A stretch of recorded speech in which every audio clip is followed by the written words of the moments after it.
Hey Alpha fam, welcome back to another episode of Alpha Commission. Today on Alpha Commission, just want to go over the continuation that we have on the charts. Of course, I mentioned that there would be blood. We have had a slow bleed out ever since March, and of course, since November prior to that. And the blood just keeps on flowing. I mean, this is like one of those scenes in a horror movie, right? Where the elevator opens up and just the blood fills the hallway. I mean, we are not getting any relief in this market. It is just relentless. There are no serious relief rallies. It is just relentless bloodshed. And of course, yesterday we did get the increase of the 75 basis points, as I suggested that it was rumored. And pretty much we're doing what I said. We had bottomed out, and then this is the daily chart. So we popped up and tried to just carve out a range here. Now we're testing the bottom of that range again, and we'll see where that goes. A lot of people are freaking out that we might drop to hell. Not 100% sure about that. If we do look at the charts, we can see some similarities between this point over here, this point over here, and this point over here, where we do get the Stoke, eventually flattening out and, pulling itself up to at least go sideways. We have the volatility reaching across on the daily, and we're approaching that crossover point right now, which suggests that our expansion move to the downside is perhaps coming to a close pretty soon. Maybe we could wick down further, kind of like these stray wicks that we have, over here. If I move, you have some of these wicks that just kind of like poke down, but the candle bodies tend to come back up and then you get some sideways action.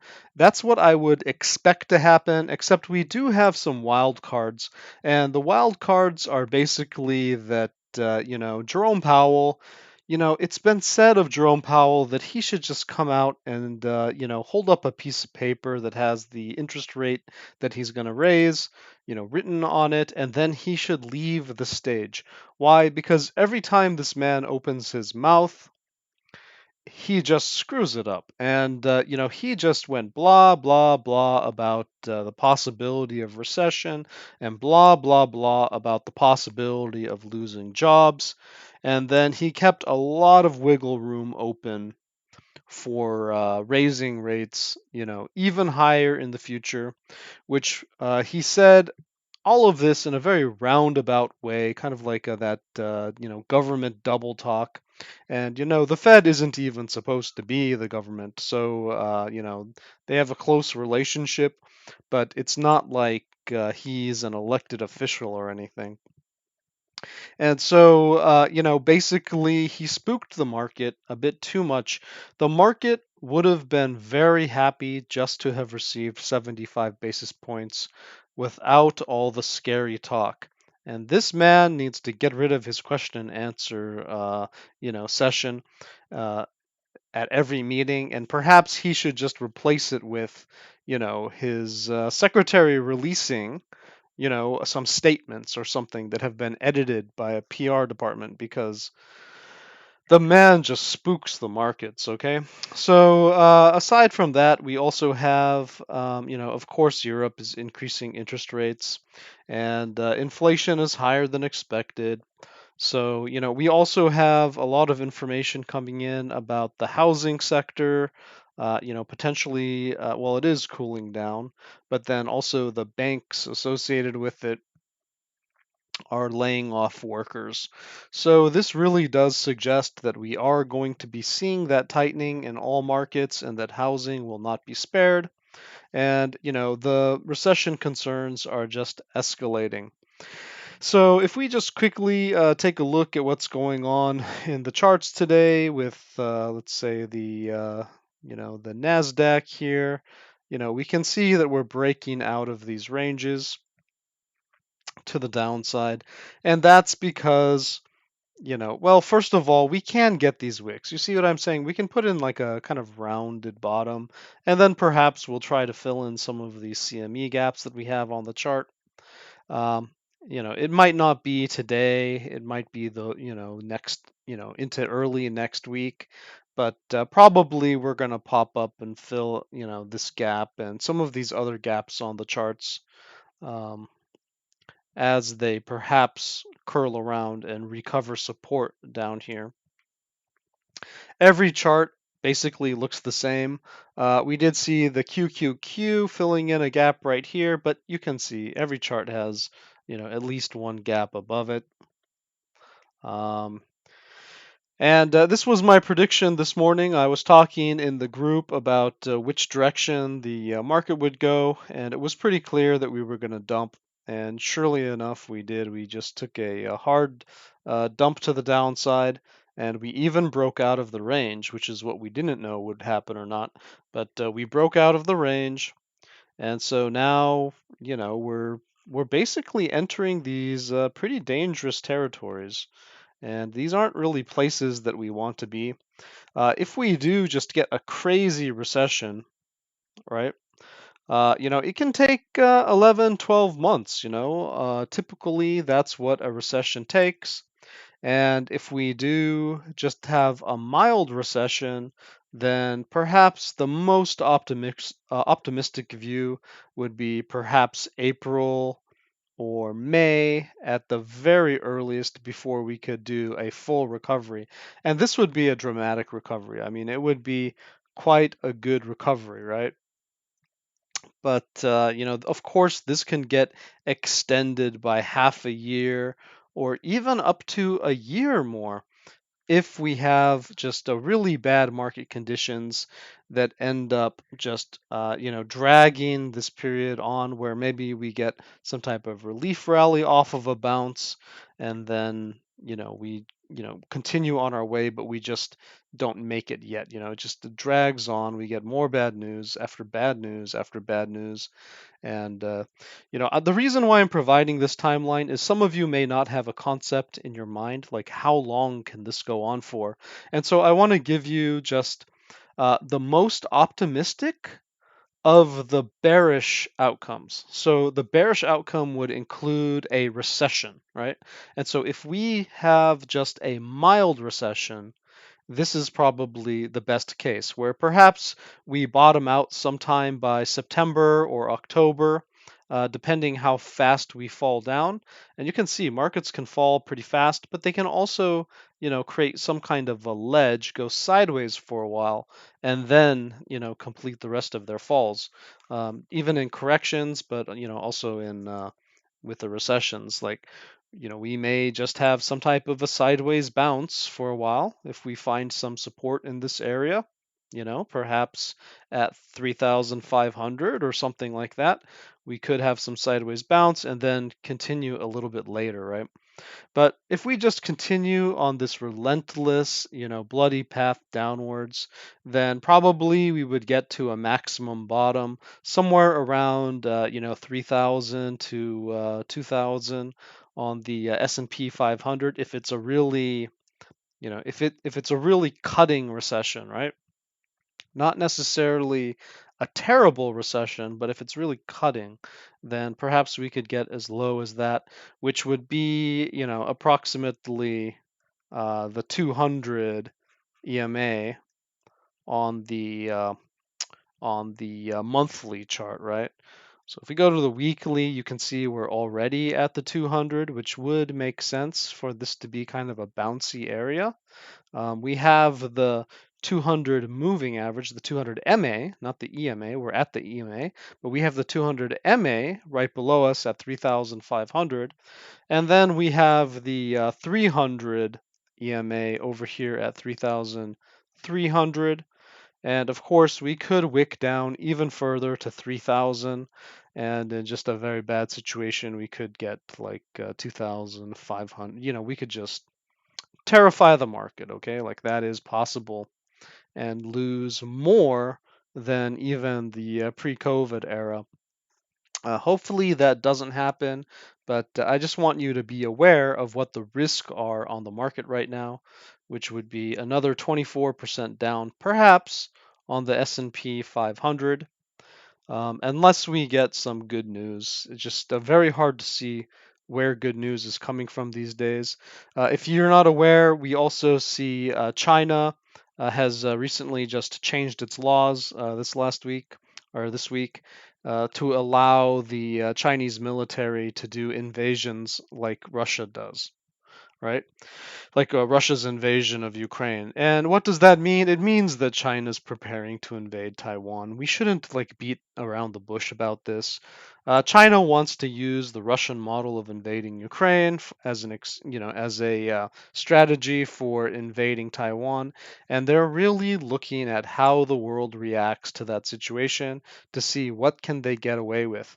And I think China may be calculating that all these shutdowns in supply chain and oil and et cetera, is really going to squeeze the West on these inflation and monetary issues. And so I wouldn't be surprised if China actually launches a military action towards the end or perhaps even sooner than that, in while Russia has a war. Because think about it, if you were China and you wanted to invade Taiwan, then would you do it when all of your potential opponents are preoccupied with their economies and with gas shortages and with potential war in Europe? Or are you going to wait until they're like totally prepared, right? Like obviously right now is probably the best time for China to try to invade Taiwan. And so guys, I don't want to spook you too much, but there is the possibility of World War III. I've never said that before in my life. I mean, not in any serious way, but I'm very serious. We are entering a multipolar era where the American hegemony has just been, dissipated. It's been a couple, centuries of American power, and third world countries have been catching up, like China, which we have to understand puts pressure on us. We can't just be the world police. We can't just cover every part of the world anymore. And so something's got to give. But it's not going to be easy, this transition, because we're going to start to have wars popping up all over the place as the world perceives the US and Europe as being pretty weak to defend against those things. And whereas in the past, maybe, you know, these Western powers gave, a nod of the head as an okay, or, um, basically as long as it was in the West interest also, like they didn't resist it. But now we're just going to have all sorts of different powers, competing for territory and influence and monetary influence, and supply chains are going to be a weapon. And so the markets see that. The markets understand the possibility of China shutting down to the West would be absolutely devastating. And so, guys, I don't think that we should really um, look at this as, like something that's just happening this year. It's really been a process over the last 20 years. It's been a process over the last 10 years. It's been just rapidly increasing in risk over the last 5 years. And, in the next couple years, the risk is just going to go through the roof for the potential for an actual world war. And yeah, I mean, I don't know how the markets are dealing with this type of information. They're obviously not taking it well, but there will be a bottom, and this is the optimistic path. The worst path obviously can take us just bouncing around in these areas sideways for quite a while. But even then, as long as we hit a bottom, relatively fast, right? And there's relative levels of reasonable value, then any bounce that we get is going to feel bullish. So personally, I hope we get to the bottom as fast as possible. I wish Jerome Powell would just increase rates as much as he can to just pull the band-aid off, dump the market, and then let us go on a run. And whatever happens in the world, at least we're at the lows. So, at least we would only go sideways or up, right? I mean, obviously we could go down lower, but it just would be highly unlikely because the relative value would be so strong. Let's go ahead and just jump back to Bitcoin over here so that we can see, of course, that, uh, let's see here. What is going on? TradingView is messing up my charts again. I have no idea what it's thinking over here. All right, switching to the daily makes it work fine. So what I'm suggesting is that if we do have more bad news on inflation, perhaps this is kind of a diagonal channel that we're in, and we are using it as support here. Here we kind of got a bullish bounce here. Well, not bullish; it was in a bear trend, but we did get quite a buy up from that level. And after we broke down, we're coming down to these lower, levels on it. And I just would suggest that perhaps we, melt down from here as the markets just continue to be bad. Otherwise, it is possible that we could get something like this, perhaps, where, we just kind of chop around and perhaps we make it to the other side of the channel. If the news that we get on the PCE inflation data, at the end of the month, I believe it's June 30th. If that's bullish, then perhaps we get some pumps that just takes us, until the end of the year, and then perhaps, we have some type of meltdown if it's not good enough. Or perhaps we reach a market bottom somewhere, right? Could be in any of these levels. You don't know. And then somehow we break out and we start just going sideways. But this channel I think will give us a pretty good clue. And also, if we do end up just continuing to dump, right? And we break down from this channel, like that's not going to be a good sign, right? We're going to be entering that $14,000 to $10,000 area, and it could get pretty ugly depending on what happens in the world. I'm not thinking that that's what's going to happen. I think people will be so bearish that that's when the market will turn around, because it's not based upon sentiment so much as relative value. Just the people will perceive the value in the market, and I really don't think that the stock market has the potential to go below these critical numbers. Something will fundamentally have to break in the American economy or in the global use of the dollar. Some things would just have to completely break, and then you know we would be talking about just epically low. It's almost impossible. This was COVID, right? Like, and it was bought up right away. I mean, obviously there was money printing that went into it, but at least, we could imagine, some kind of trend that people would consider. And if you think about that sort of trend, then, it would pretty much take us into this area. Even with the wicks, if we do have a major kind of black swan kind of feeling going on here, and we really look at our oops. And if we really look at our weekly EMAs, we're going to be so far under even the 300 that it's just highly unlikely that we would stay there. So most likely we're going to bounce back. You can see that we broke it here, but we did bounce back really hard.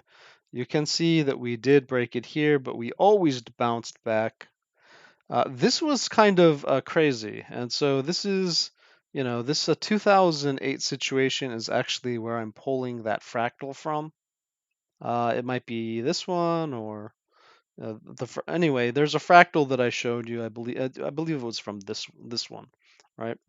If we do end up getting a fractal of this one, I don't even know how to mentally process that.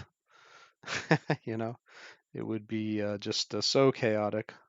Let's go ahead and just take a look at that. So let's see. Can I just remove anything here? Let's get rid of this text. Get rid of these arrows.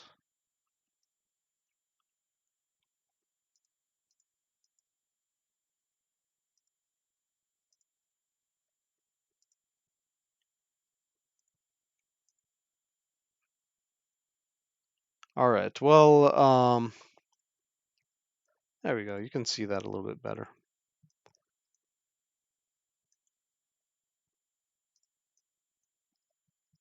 So if we do have a fractal of that 2008, just kind of devastating crash, maybe it would be something like this. I mean, let's just make it the worst case possible. The worst case possible here, where perhaps, we get some bounce pretty soon, just some type of relief, maybe fill in those CME gaps on the S&P, and then just continue to get bad news. And if we did break that line at 2,500, right, which is kind of this trend for these wicks, you can see it kind of uses this area as a support also.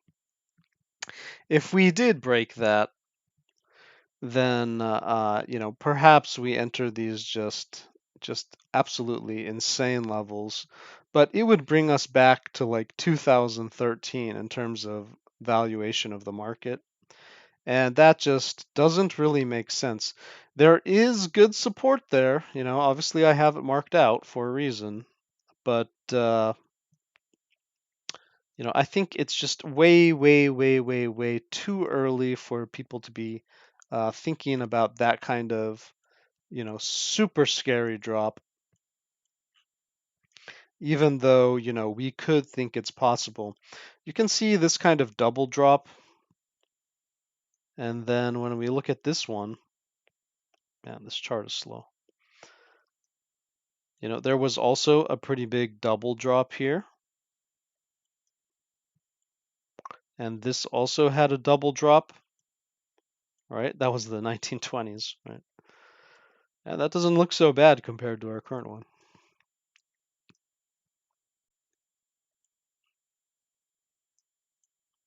But these were spaced years apart, right? Years apart. And so maybe down the line, we have yet another chaotic moment for American stock markets.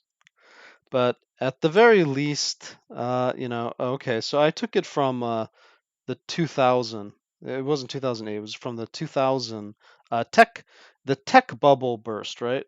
And then I just expanded it, the other fractal that I was using on a previous episode. Something like this.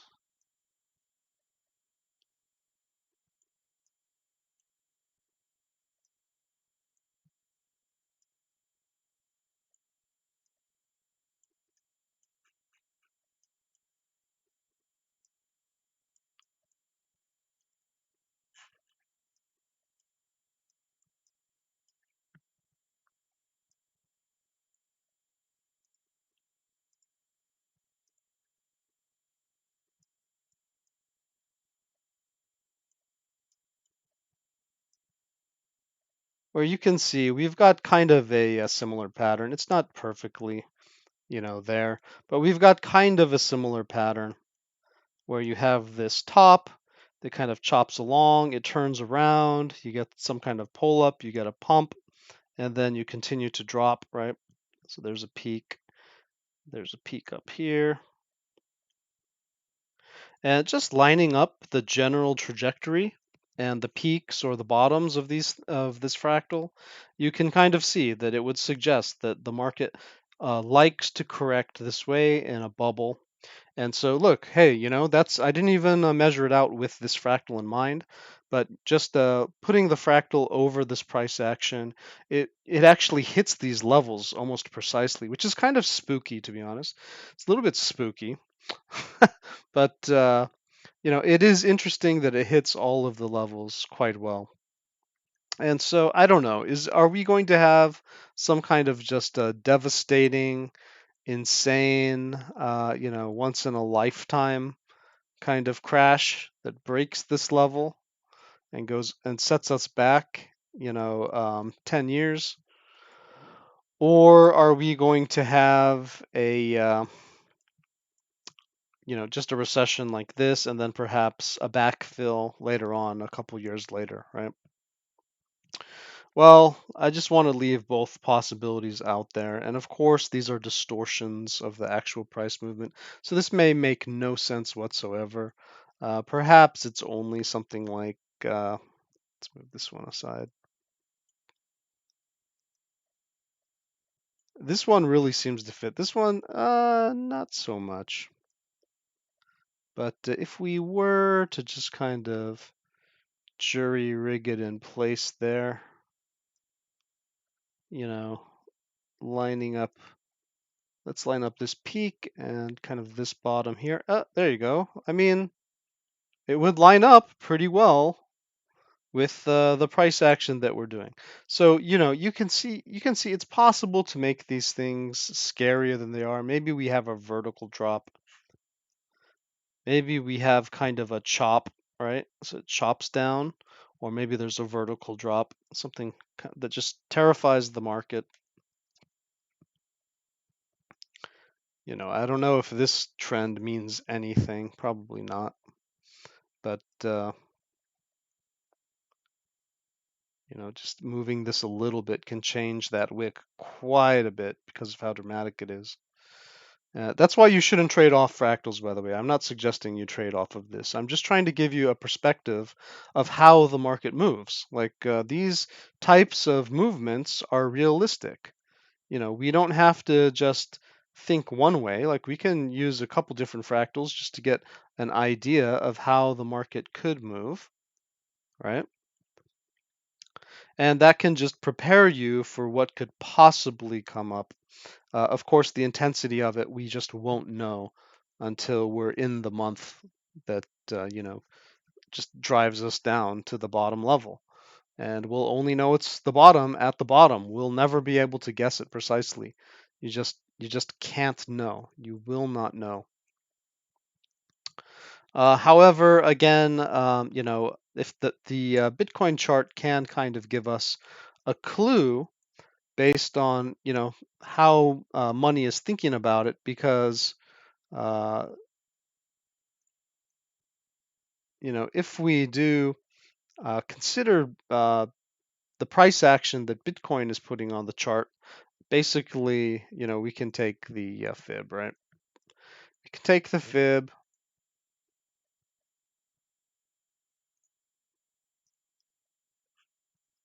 Just make sure that's not on log.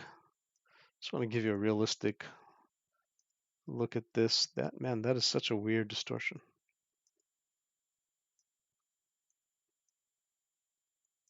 Yep. So this one would take us to the 886, right? And so the 786 and the 886, those are pretty common areas for crypto to retrace to. And so if we did retrace to, 18,000 to, even a wick to 10,000, maybe 14,000, you don't know. But this whole area is up for grabs, okay?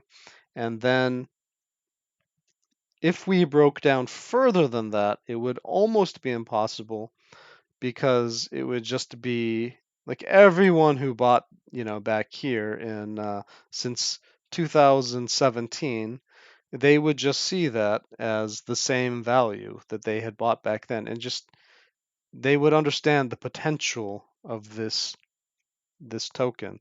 So yes, it is possible for these things to deflate quite a bit, and perhaps we do see $10,000 Bitcoin, but more likely, we see like a 18,000 to 14,000, just something in that range. And maybe 10,000 is the best case, right, that you could get, short of something really, really breaking in the rest of the market. Okay, guys, that was your alpha for the day. Don't need to go over too much more.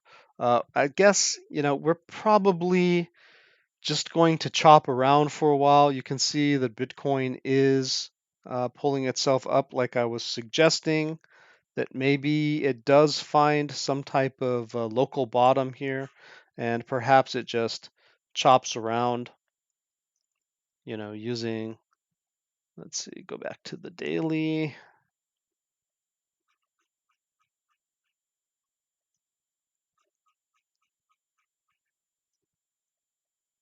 Using the maximum volatility here, and of course the bottomed out Stokes, and then the oscillators attempting to turn up, and of course we have the MACD, rounding, so it's potentially going to soften soon, which could suggest upward trajectory.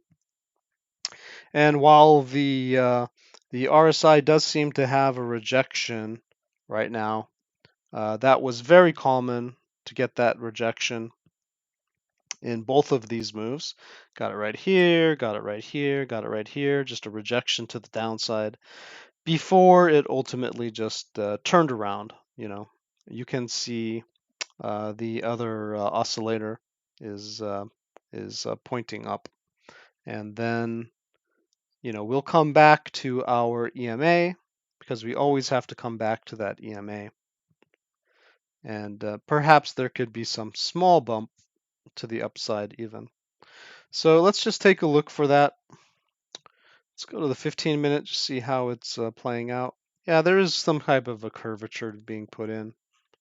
This is an ugly movement, but there is some kind of curvature being put in.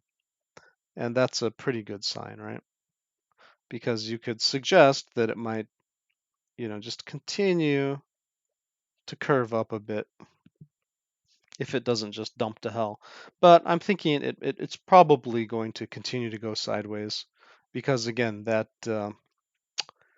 volatility, that expansive volatility to the downside, is just kind of burnt out right now. Don't know if we have enough fuel to really, really go down. But we could actually, wick down a little bit further. Honestly, it wouldn't even surprise me if we got down to like 18,000 or something, just in some type of flash move. But I still suggest that we're probably going to go sideways. And I could be wrong, guys, because this market is really crazy. Lots of moving parts. We're seeing institutions get liquidated. Price action does seem to be pulling up a little bit, but it might just be on these stocks. But it might just be testing the breakdown. See this, how it dropped down, and then it popped back up. It may be just retesting the breakdown, which could be bearish in that it might just continue to the bottom. See this? Fully retested. It broke down and then it fully retested. Then it could come down further if it doesn't get back above and use it as support. And we're basically seeing this in all the charts where they're just under support. Okay, guys, just gonna wrap it up there. Stay safe and happy trading.